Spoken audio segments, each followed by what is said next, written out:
Good morning, friends. It's a bit windy out today, so I'm hoping it doesn't disrupt my audio on this video. But I thought since we are well into spring, I would give you a tour around the farm and see what all is growing. This is the greenhouse, and this is what is left of what I'm going to put around the property and in the vegetable garden. These are nasturtium. Here are some eggplant that I haven't actually 100% decided where they are going to go in the garden. This tray is 2/3 peppers and then about 1/3 calendula. I've put calendula in 2 of my big urns on the front porch, and I think I'm going to put some of these in the garden and some of them in the herb garden around the other side of the house. Calendula is beautiful. It can get pretty decently sized, and the more that you pick the heads off, the more they produce, and they can be saved and dried and used to make salves and all kinds of stuff. But the flowers are beautiful. I am really hoping and praying that this is a good pepper year. It's been 2 or 3 years since we've had a really good pepper year. These 2 big trays are tomatoes along with a little bit of peppers and some dill and basil in this tray right there. And unfortunately, I think I have pretty much completely lost track of what tomato is what. The only thing I know for sure is Brandywine, because they have more of a sweet potato looking leaf instead of the traditional tomato leaves. I cannot wait to get these in the ground, and I will show you where they're going to go. Just outside of the greenhouse, we have this about 25-foot row. Of course, some of it's covered in mulch right now. That used to be sunflowers, but my neighbor gave me some cuttings from her raspberry plant 2 years ago. This big one right here was the first cutting that she gave me.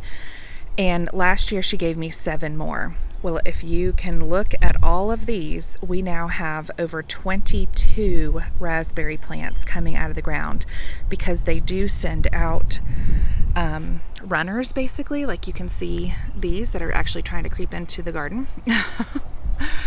Some of these that are getting really close to the vegetable garden fence, we will probably end up having to cut and move, but they are so resilient.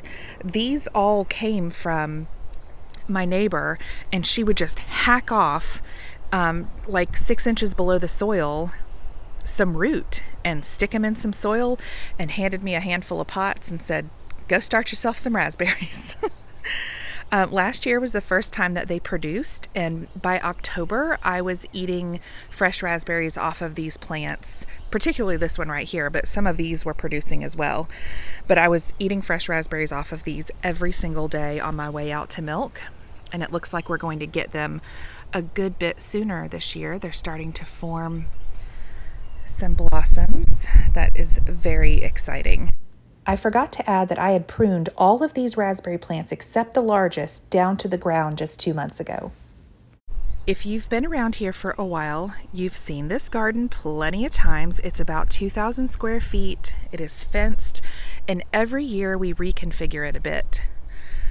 So we took all of our trellising out and we put the chickens in for about 2.5 months, and we actually just moved them out of here about a week and a half ago.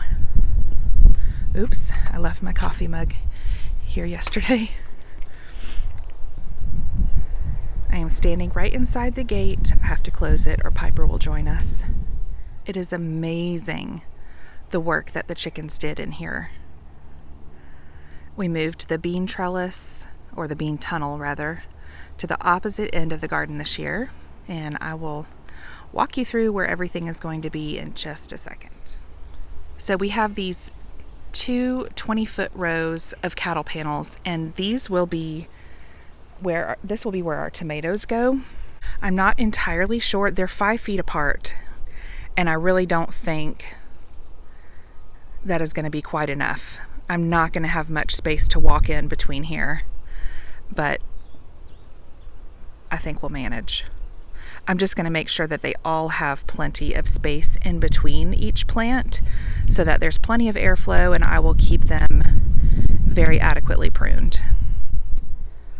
We also intend to utilize weed cloth this year, which is the first time we will have used weed cloth in this fenced garden. I'm definitely going to be putting it in between these 2 rows right here. We probably don't have quite enough to cover the entire garden. I'm not entirely sure. We may end up buying more. I cannot handle another year of battling weeds like we did last year. The horse nettle was absolutely out of control. So we're going to try our best to combat the weeds this year. Over here to the left of the tomatoes, Zoe put our peas in the ground a couple of days ago. So those should start popping up any day now. I don't see any just yet, but I do see quite a bit of weeds. Oh, there's one. Right there. That's exciting. The wind really picked up here, so I decided to spare your ears and do a little bit of a voiceover. This is a loofah plant that I started from seed. My friend Stacy over at Provision Farm sent me these a couple of years ago, and I'm ashamed to say this is the first year that I've had a successful seedling that I could put in the garden. I'm excited to see these grow. Hey, Piper. Over here along the fence line next to the loofah, I'm so relieved to see my rhubarb coming back up. I was really concerned that this one's really come up already, but these 2 just poked through the soil in the last day or so, and there should be another one in this bare spot right here. I was really concerned that the chickens had scratched around. They really liked this corner, and I was afraid that they had scratched so deep and made themselves little dust baths so deep that they had maybe damaged the rhubarb and it might not come back. Over here on the other side of my tomato panels, we will have a big double row of peppers that go down about 30, maybe close to 40 feet. I plan on spacing them about 18 inches apart and 3 feet between the 2 rows. Like I said, I really want to give everything plenty of space in the ground this year to allow for airflow, plenty of room to manage the plants, pull weeds, prune, etc. And these will be going in the ground within the next couple of days. All I have left to put in the ground are the eggplant, peppers, and tomatoes.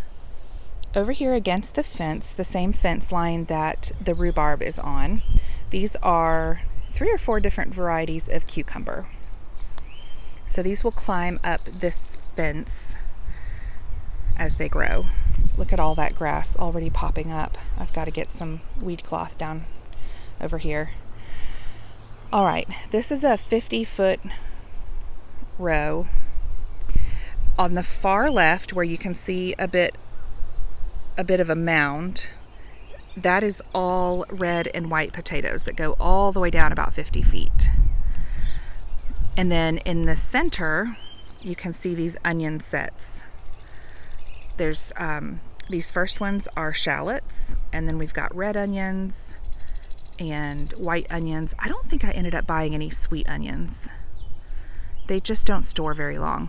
And where you see those 2x4s, those are carrot seeds that I just surface sowed, and then I cover them with lumber until they germinate, and then I remove them.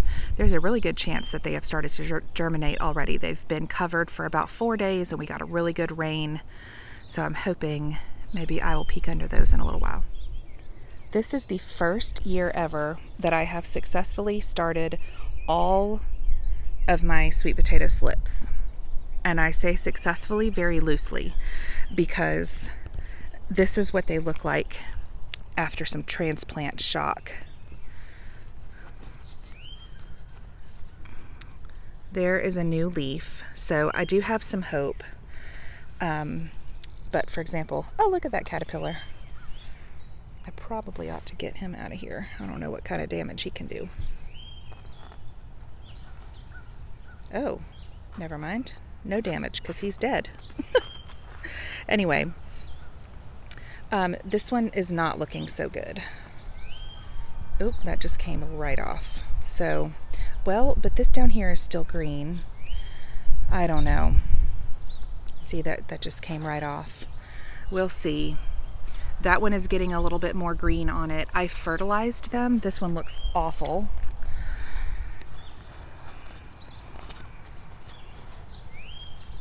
Well, no, that is a weed. Oh my goodness gracious.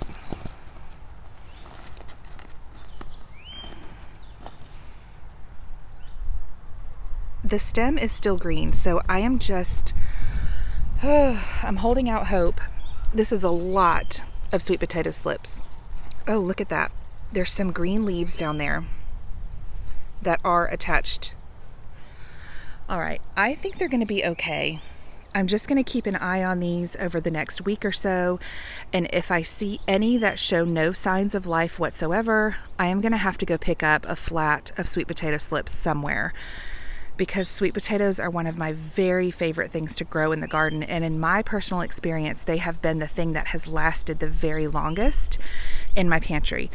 I still have sweet potatoes from last summer, and I actually still have some little bitty sweet potatoes, like the little bitty pieces that come out with the bigger ones when they're kind of all gnarly and knotted up together. I still have some from a year and a half ago that I've used to grow some of these slips. So they are extremely hardy, even in our warm climate. And I do not intend to go an entire year without a great harvest. Okay, this is one problem with putting the lumber down. You see all that? Those are fire ants. I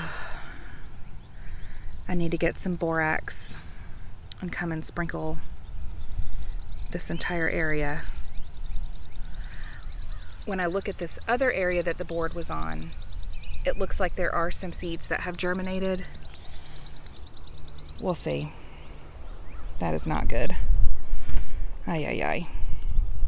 I forgot to add that down here on this end, beyond the carrots, I planted a whole bunch of beet seeds. And then we get back to potatoes, and I actually did a double row of potatoes down here toward the end. Now we are at the bean tunnel. These two things right here are potatoes that are coming up from, they must have been little bitty potatoes that were left in the ground last year. We had about 200 linear feet of potatoes planted in this whole big area last year. They were sweet potatoes, red potatoes, and white potatoes. So I have a feeling those two are not the only ones that are going to pop up. Now, on the bean tunnel this year, we are trying something new. I don't see any that have come up just yet, but we planted Chinese noodle beans, and they should trellis up this tunnel beautifully and give us long red beans that we can use in stir fries. And I am going to attempt to pressure can them just to see what the texture is like and if my family likes it. And then at the end over here, I have two on this side and one on that side, and it is zucchino rampicante, I believe. It looks kind of like the tromboncino, and it is almost like a cross between a summer squash and a winter squash. They can get up to 3 feet long, and I believe if you let them get really large, you can cure them and store them like winter squash, or you can harvest them when they're smaller and they have softer skin and eat it more like a summer squash or a zucchini. So I'm excited to try these this year. This is new to me, and these will grow up the tunnel as well. So the bean tunnel is right here, and then against the fence, I have some other winter squash. I've got 2 different varieties of butternut squash, as well as some spaghetti squash.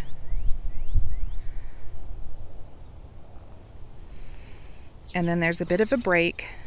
Now we have this big open area right here between where I'm standing and where the tomatoes start, where there will be nothing planted. And my intention is I'm going to spread weed cloth or lay weed cloth down all right there and let all of these melons go wild. And just let them take over this area, except they will be on top of the weed cloth. So hopefully it'll be easier to find the actual fruit. So this is the Golden Jenny cantaloupe variety. I'm trying just about all new ones to me this year. This is Sweet Passion, also another cantaloupe. These 3 are Strawberry Watermelon. Those were really highly rated on Baker Creek. This is Jubilee Watermelon. There are 3 of those. And then I forgot, I've got 2 different types of pumpkin as well. This is the Winterlux pumpkin and Jack Be Little. So I think the Winterlux produces like a large jack-o'-lantern type orange pumpkin, and then the Jack Be Little are the smaller. I think you can use them as pie pumpkins, and they're also really cute for decorations in the fall. Obviously, this first garden tour is rather bare and unexciting, but please let me know in the comments if this is something that you would like an update on throughout the growing season. I absolutely love watching the gardens change as the weeks go on. I also want to share with you the importance of pruning back things. This rose was planted 2 years ago, and we did not prune this year. And look at this thing. It is massive and out of control. It's over 6 feet tall. Now, it is covered in blooms. It's beautiful, but it is wild and crazy. Look at that branch.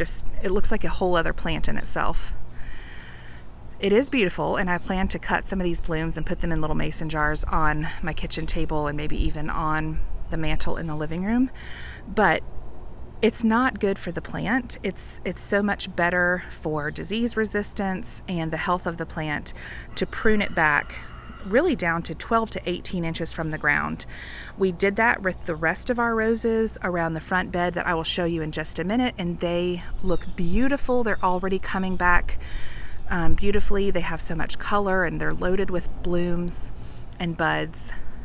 But I just wanted to show you, this is what it looks like unpruned. And these were pruned. These rose bushes are actually several years older than the one that I just showed you. This is what roses can look like when you have pruned them back and they start to come back in the spring. Beautiful, manageable, and a much more appealing size.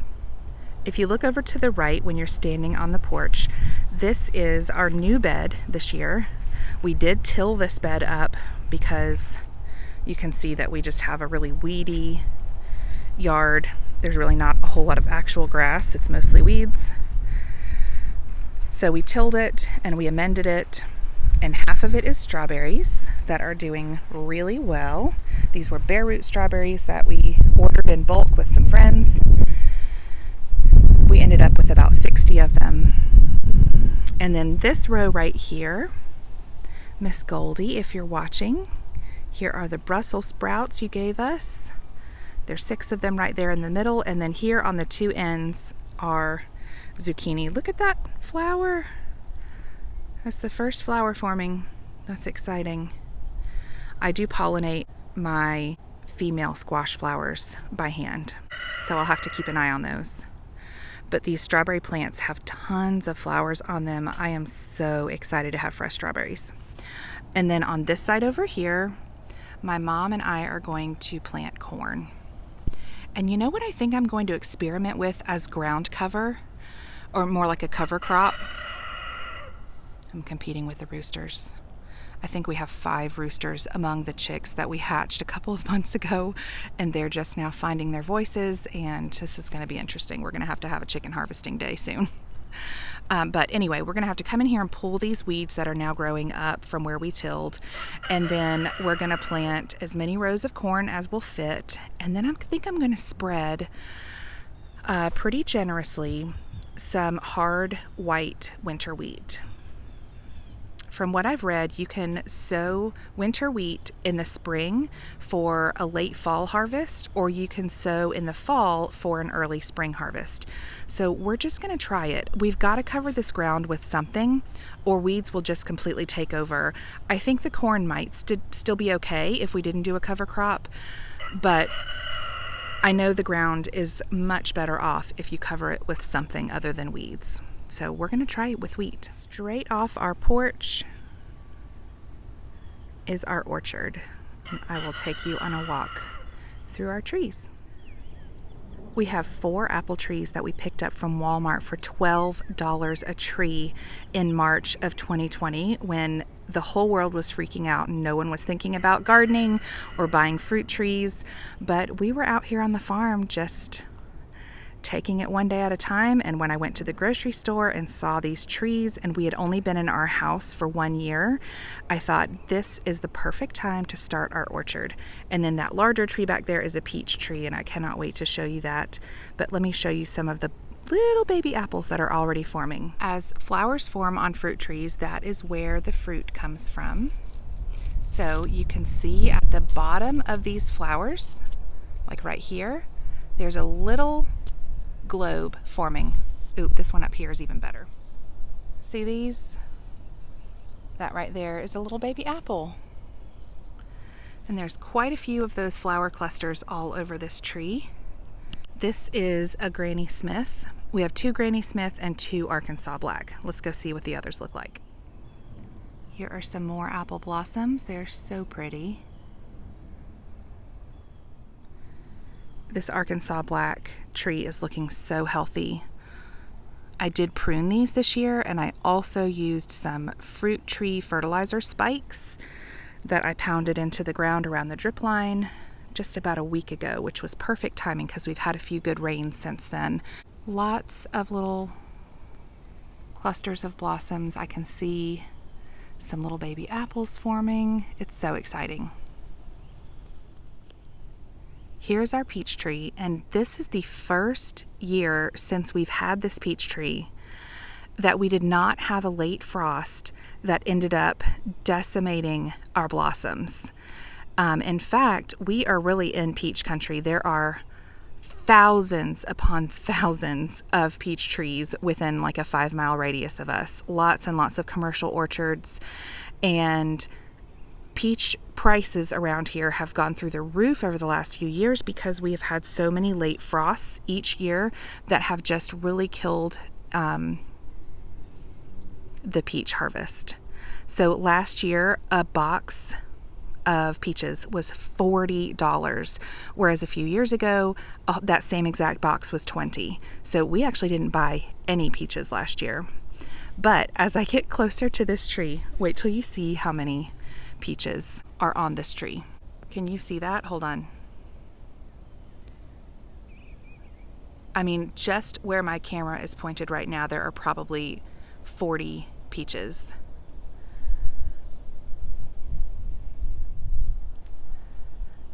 Several days ago, I counted the peaches on one small branch, and there were 47 on one branch.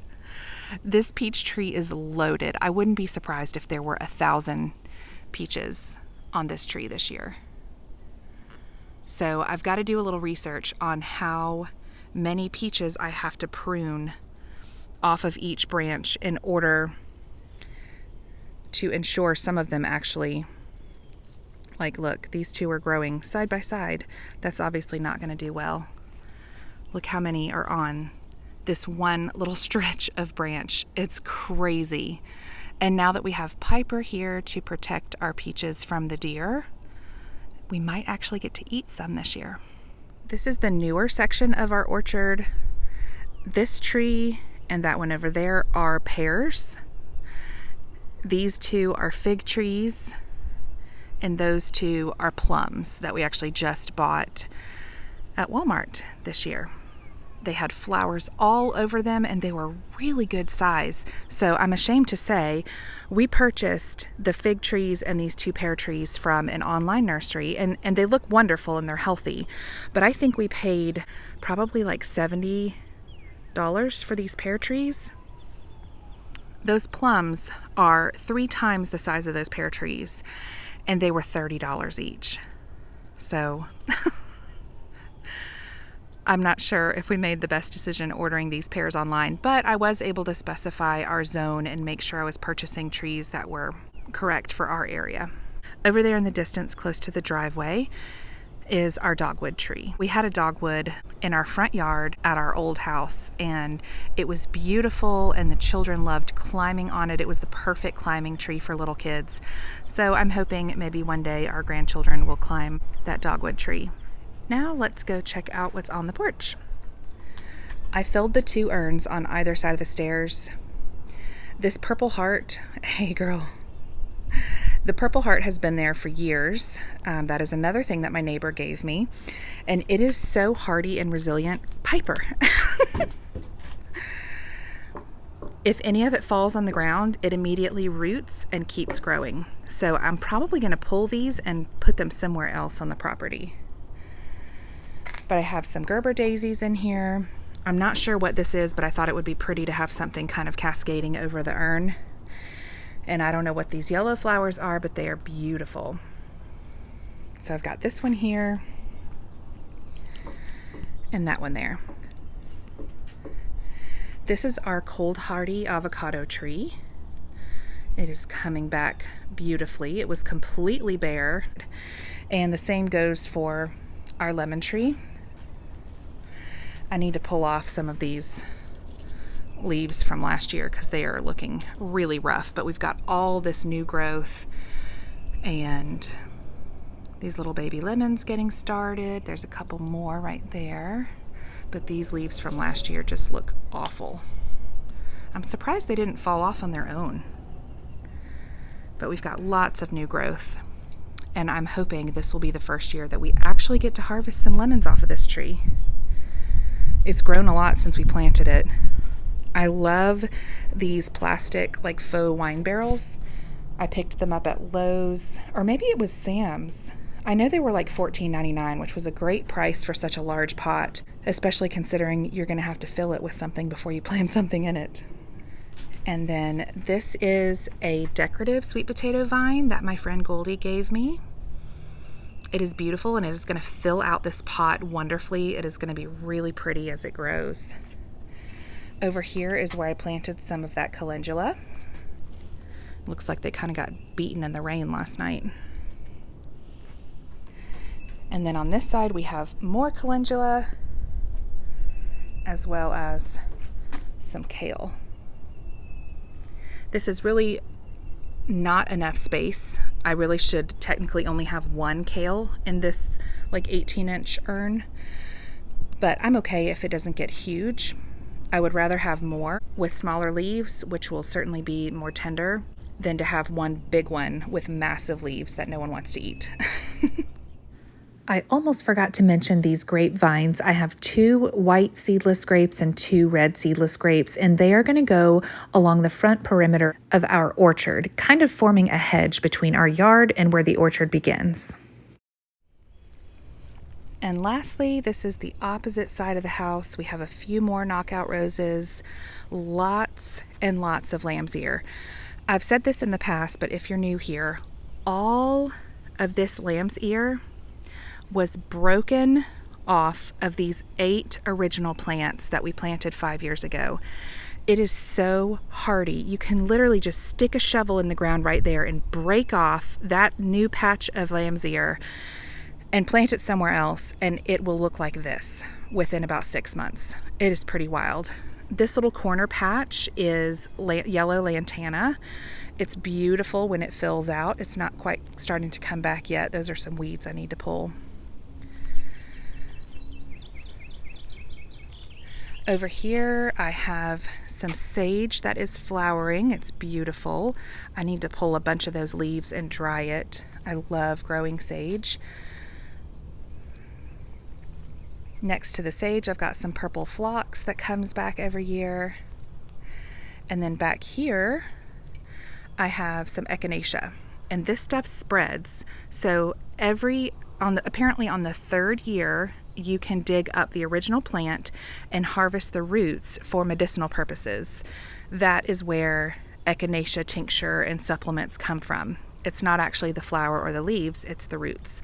And then it sends off new plants every year. There's another new one, and I think right there in the back, that one might just be a weed. I can't tell. Anyway, I plan on gifting one of those to a neighbor so she can get hers started. I was never able to get echinacea started from seed. I have a friend who brought me a little bitty baby echinacea plant 3 years ago in a Chick-fil-A cup, and that is what it looks like now. It's beautiful. I cannot wait for it to flower. And it puts out so many blossoms, I end up needing to support it, or all the flowers just end up laying on the ground because it's so heavy with flowers. Along the back here, you see my bunches of gladiola or gladiolus.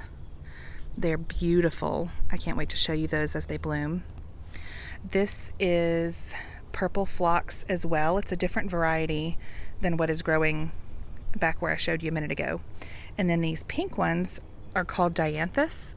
I rescued this plant when it was teeny tiny in a little bitty pot, and it was on the clearance shelf at Lowe's for like $1.99. I need to pull some of this lamb's ear. It is really encroaching on my flowers.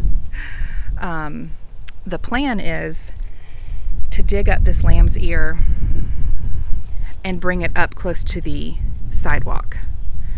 Originally, before we had a sidewalk, this bed just kind of followed along this way.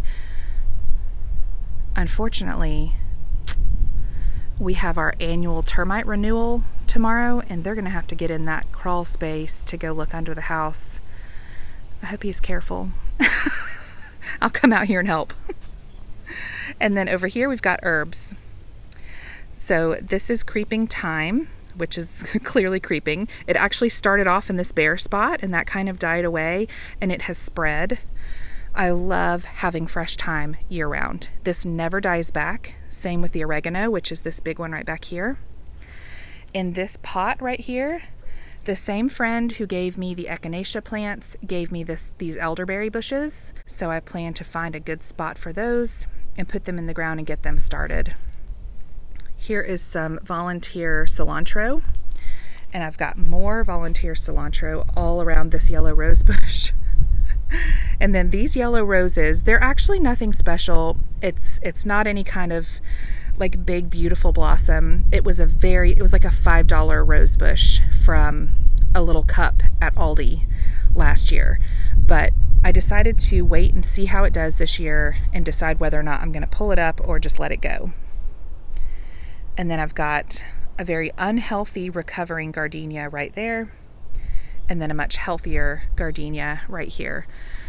There are mixed opinions on the smell of gardenias, but I think they're absolutely lovely, amazing. They smell like summer to me. I love it. And then this is some purple salvia. It's pretty, and it pretty much is green year round as well. And that's it for my herb area. This bare space right here, I think, is where I'm going to put the other calendula. I love this bed when it has fresh mulch in it and all the flowers start to open up. It is beautiful. Thank you so much for joining me on this early spring homestead tour. I look forward to seeing you next time.